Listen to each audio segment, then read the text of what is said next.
नमस्कार साथियों, स्वागत है आप सबका हमारे चैनल पर। साथियों, एक बहुत ही बड़ा अपडेट निकल कर आया है। भारत ने तुर्की की घेराबंदी शुरू कर दी है और वो भी तुर्की के ही एरिया में जाकर, भूमध्य सागर में। किस प्रकार से तुर्की भारत के आंतरिक मामलों में इंटरफेयर कर रहा है, जिसके चलते भारत ने तुर्की को बहुत ही जबरदस्त तरीके से मुंह तोड़ जवाब देने का प्रोग्राम बना लिया है। इसके चलते बहुत ही बड़ी सैन्य कार्रवाई भारत ने की है भूमध्य सागर में टर्की के खिलाफ। तो चलिए इसके बारे में डिटेल में बात करते हैं कि किस प्रकार भारत घेराबंदी कर रहा है। और इस वीडियो को शुरू करने से पहले चैनल को सब्सक्राइब करिए और बेल आइकन दबाइए, और साथियों वीडियो को शेयर ज़रूर किया कीजिए, क्योंकि शेयर करने से हमें भी मोटिवेशन मिलता है कि हाँ, हम आपके लिए और भी ज़्यादा बढ़िया और बेहतर अपडेट्स रेगुलर लेटेस्ट लाते रहें। तो साथियों, हम सब जानते हैं कि टर्की भारत ही नहीं, अमेरिका जैसे देशों के साथ भी एक बहुत अच्छे संबंध रखता था। यूरोपियन यूनियन के साथ भी इसके काफ़ी अच्छे संबंध थे। लेकिन पिछले कुछ समय से पता ही नहीं चल रहा कि टर्की के लीडरशिप के दिमाग को क्या हो गया है। वो भारत ही नहीं, अमेरिका, यूरोपियन यूनियन, अफ्रीका जैसे देशों के साथ भी अपने संबंध बिगाड़ता जा रहा है। टर्की एक ऐसा देश था जो अमेरिका के F-3500 प्रोग्राम में था, लेकिन रूस से S-400 लेने के चक्कर में उसने अपना F-35 प्रोग्राम के अंदर से हिस्सा गंवा दिया। और इसका नतीजा ये निकला कि अमेरिका ने टर्की को F-30 प्रोग्राम से बाहर कर दिया। इसके चलते सबसे बड़ा नुकसान ये हुआ।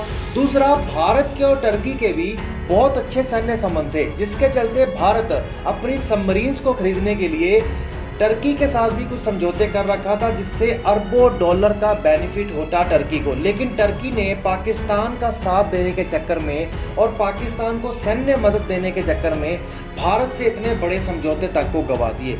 लेकिन और इसके बारे में एक और सबसे बड़ी बात तो ये है कि पाकिस्तान जैसे देशों का समर्थन करने के लिए इन्होंने चाइना जैसे देशों के साथ दोस्ती करने के लिए यूएसए, यूरोपियन यूनियन, अफ्रीका, इन सब के साथ अच्छी मित्रता को खो दिया।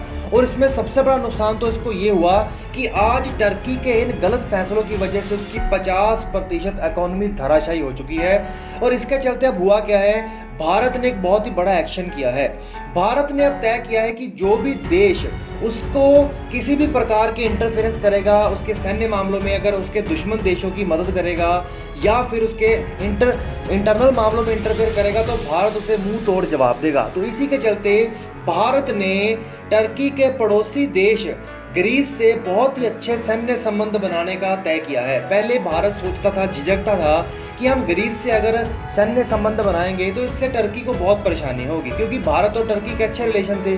लेकिन टर्की ने पाकिस्तान की सैन्य मदद करने में या दूसरे तरीकों से मदद करने में भारत जैसा एक अच्छा देश गंवा दिया, जिसके चलते अब भारत ने तय किया है कि वो ग्रीस के साथ सैन्य संबंध साझा करेगा और उन्हें बहुत ज़्यादा गहरा बनाएगा। ग्रीस बहुत ही लंबे समय से भारत के साथ सैन्य संबंध बनाना चाहता था।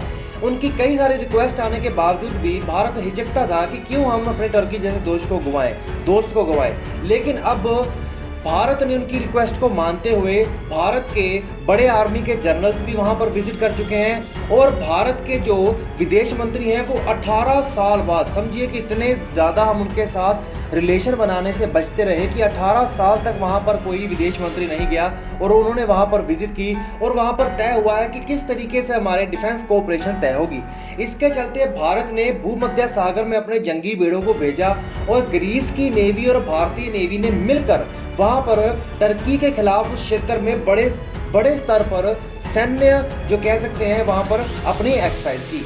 जो नेवी की एक्सरसाइज के बाद एक बहुत बड़ा सिग्नल गया है टर्की को कि हम अब भारत तुम्हारी घेराबंदी यूरोप में आकर यूरोप में ही अपने दोस्तों को बनाकर करेगा। साथियों, जब भी ऐसा कह दीजिए कि आज भारत और पाकिस्तान की जिस तरह की दुश्मनी है और जिस तरह से एक दूसरे के साथ वो लड़ते हैं, कुछ इसी प्रकार से टर्की और ग्रीस भी आपस में लड़ते रहते हैं। और ग्रीस टर्की के लिए बहुत ही बड़ा सिरदर्द बना हुआ है। जब भी टर्की के मामलों में इंटरफियर करता था कोई भी दूसरा देश, तो टर्की अपने लिए लड़ने लग जाता था। लेकिन खुद वो ग्रीस के मामलों में इंटरफेयर करता था। तो ग्रीस की मदद यूरोप में जो देश करता था वो था फ्रांस। वो बहुत ही बढ़ चढ़कर ग्रीस की मदद करता टर्की के खिलाफ, यहाँ तक कि उन्होंने अपने राफेल फाइटर जेट्स को भी डिप्लॉय कर रखा था ग्रीस के अंदर टर्की के खिलाफ। अब भारत ने भी कुछ ऐसी नीति तैयार कर दी है। और इसमें एक सबसे बड़ी खबर तो ये निकल कर आ रही है भारत अपने सैन्य समझौतों को या सैन्य संबंधों को केवल नेवी की युद्ध अभ्यासों से हटकर और भी ज़्यादा गहरा करने जा रहा है। इसके चलते भारत अपने दुनिया का सबसे घातक हथियार को ग्रीस को देने जा रहा है। साथियों, वो हथियार है ब्रह्मोस मिसाइल। हम सब जानते हैं कि ब्रह्मोस के तीनों वर्जन अवेलेबल हैं, चाहे वो लैंड बेस्ड हो, एयर बेस्ड हो या सी बेस्ड हो।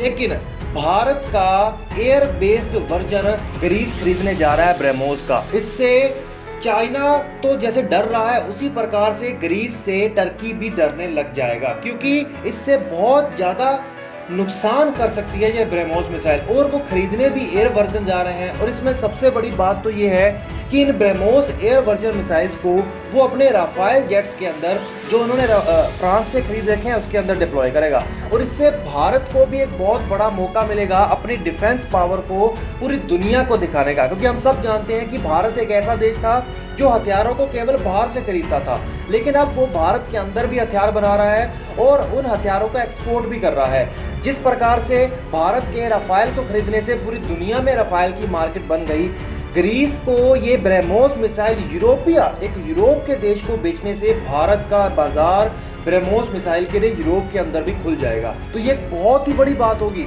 इससे भारत को कूटनीतिक फायदा भी होगा, डिफेंस के क्षेत्र में भी फायदा होगा। डिफेंस के क्षेत्र में यूरोप जैसे देश को, यूरोप जैसे जगह के अंदर ग्रीस जैसा एक ऐसा देश उनको मिल जाएगा जो कि बिल्कुल इसी खतरनाक लोकेशन पर है, जहां पर रह के वो एशिया, अफ्रीका और यूरोप तक को कंट्रोल कर सकता है। और दूसरा, उसको मॉनेटरी बेनिफिट्स भी होंगे, भारत उससे अच्छी खासी कमाई भी कर सकता है, ताकि उन पैसों को दोबारा नई चीज़ों के डिफेंस प्रोडक्शन के लिए लगा सके।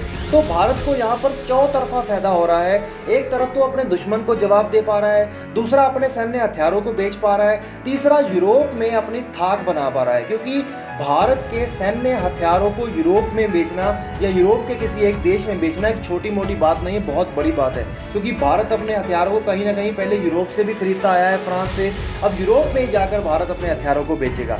तो इससे कहीं ना कहीं टर्की को भी पता चलेगा। और ये एक सिग्नल भी गया है रशिया को भी कि अगर रशिया ने आगे होकर पाकिस्तान का साथ दिया तो हम भी यूक्रेन का साथ देने से पीछे नहीं हटेंगे। तो साथियों, आप लोग नीचे कमेंट करके बताइएगा कि आपको क्या लगता है कि भारत के जो इतने बड़े और इतने स्ट्रॉन्ग और इतने रिस्की स्टेप्स लिए हैं, क्या भारत को ऐसे स्टेप्स आने वाले समय में और लेते रहना चाहिए। और साथियों, वीडियो को जरूर शेयर करिए, क्योंकि अगर हम आपके लिए एफर्ट्स करते हैं तो हमें भी है कि हाँ जी, हमारी वीडियो को आगे शेयर करिए, आपके साथ से हम आगे बढ़ सकते हैं। और ऐसे डिफेंस अपडेट्स के लिए हम आपके पास आते रहेंगे। भारत की बढ़ती हुई ताकत से हमें बहुत खुशी है। हमारा प्यारा देश ताकतवर हो रहा है, तो हम आपका, हमारा सबका देश ताकतवर हो रहा है। तो साथ दीजिए ताकि हमारे देश के बारे में इस जागरूकता को फैलाने में और ज़्यादा आगे जा सके। चैनल को सब्सक्राइब करिए, बेल आइकन लगाइए। Okay friends, bye bye.